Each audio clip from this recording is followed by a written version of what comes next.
In this video, we're going to be going over text, maybe a little longer video than some of the others, but we're going to cover a variety of topics here with text. So in order to add text to your canvas, you simply click this button right here where it says Add Text. You'll notice a little box right here that appears. I'm going to go ahead and add some text to it, okay? And you can see that the text is right here. Now, how do we change the font? Well, the font list is right here. What Cricut Design Space has done, it gives us a quick little preview of each various types of fonts. Now, some of the fonts are some of them are Cricut fonts, some of them are already on your system. We're going to talk about installing your own font in a different video, but anyways, you can see a preview of every single thing right here. Okay, so automatically we have it set to all, show us all fonts. We can go ahead and click over here, show us system fonts. System fonts are fonts that you have installed on your computer, and they do not require any money when you do click on the Make It button. The next category over here is Cricut, and Cricut has its fonts, and anything with the green A right here, that's Cricut Access. So if you do subscribe to it, that would be free to use as long as you are a current subscriber. Otherwise, the font is a one-time payment of whatever you see right here. All right. Now, there are some things that some of the Cricut fonts have that your system fonts don't. Okay. Typically, a system font does not have multiple layers, and Cricut fonts, some of them do have multiple layers, and you can see that right here. Now, is there a way for us in Cricut Design Space to just show us all the ones that have multiple layers? Absolutely, there is. It's called the filter. So you can click the filter right here, and you can select multi-layer, and it will show you all of those. So what is multi-layer? Let's go ahead and select it with this button right here, and you're going to see that our text has changed the font. But if we look over at our layers panel, we do have a hidden background. So that's the multi-layer about it. So you're either looking at 2 layers or 3. Some fonts have 3 layers, but many times they are hidden. So that's where you can find that there. Okay. Now there are I guess you would say writing style fonts. So we saw that as well. So let's take a look at that. So there's writing. So let's go into our filter, and I'm going to go ahead and clear the filter so that way it's showing everything. And let's go ahead and just check out writing. And what writing does for us, really neat, is if I go ahead and select this, these are for pens. Okay, so these are for pens to write. They are single stroke, which what makes it a writing style of font. So you can see that here. You can absolutely come over here that has a multi-layer cutting. So let me go back to here, choose it, but I can change the style from writing back to the regular, and you can go back and forth depending upon what you want right over here with the style. Now, there's always the question that comes up when it comes to text is, sometimes you will use a system font, okay? And a system font, I'm going to go ahead and clear my filters because there is no writing style font with it. So let's go ahead and choose this, Arial Black. Great font to have, especially for cutting. And a lot of times what people will do is they will say, you know what, let me go ahead and change this to a writing. So they'll go over here and say, let me go ahead and click on it, and instead of a cut, let me do a write. Well, when you do a write on a font that's installed on your computer, or a font that does not have a writing style associated with it, this is what your pen is going to draw when you click the Make It.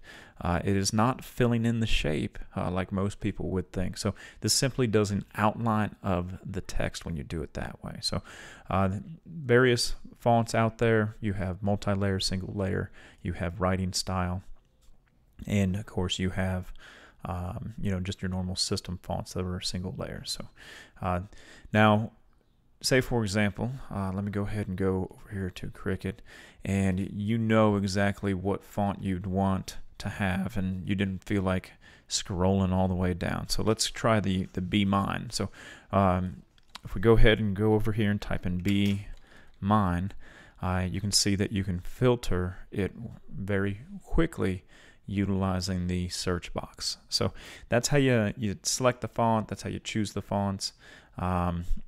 Very simple in Design Space version 3, a lot easier anyway compared to the previous versions. All right. Obviously, you can increase the size of the text by doing it that way. Obviously, you got the font size here as well. Many a times when it comes to cursive lettering and you're trying to place the letters next to each other, this one you can change the letter spacing and try to get it tighter.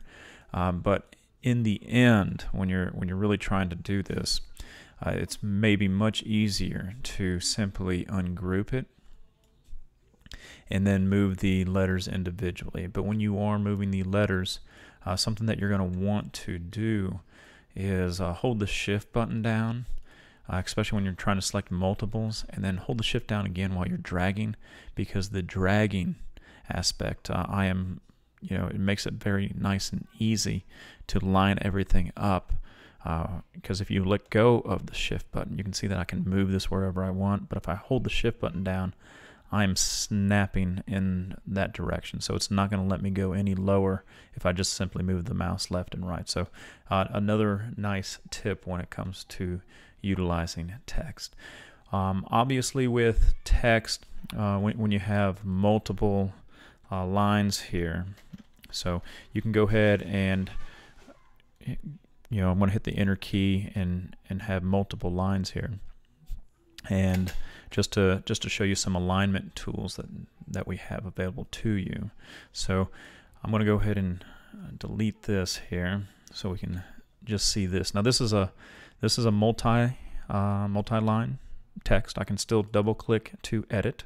That is how you edit the text. But more importantly here is we do have alignment. So we can go center, we can go right, or of course we can go with the standard left. And then here is where you can ungroup based upon letters or ungroup based upon lines. So if I go ahead and do this, ungroup based upon lines, this now becomes its own individual group. This one does as well. And if we go under advanced, you can see that that is no longer available.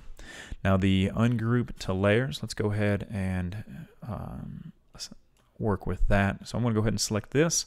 I'm going to go ahead and clear my filter, and I'm going to clear my search, and I do want something that has multi-layer, and I'm going to go ahead and choose this. As far as the style, I'm going to go with regular. And now you can see that we have the shadow that's behind there, and then we also have the main top layer of the text. So let's go ahead and separate that groups using this tool here. So I can go down to advanced and then ungroup to layer, and now if I go ahead and click this, I am now able to separate it from the bottom text. So that is your basic overview of selecting a font, trying to search for a font, alignment, and uses some of the advanced tools that you have here, where you're able to basically ungroup things based upon letters, layers, or text there. So very nice features to have. But for a new person just watching this or learning how to use the text and manipulate the text may be a little bit confusing, but hopefully this video helped you out.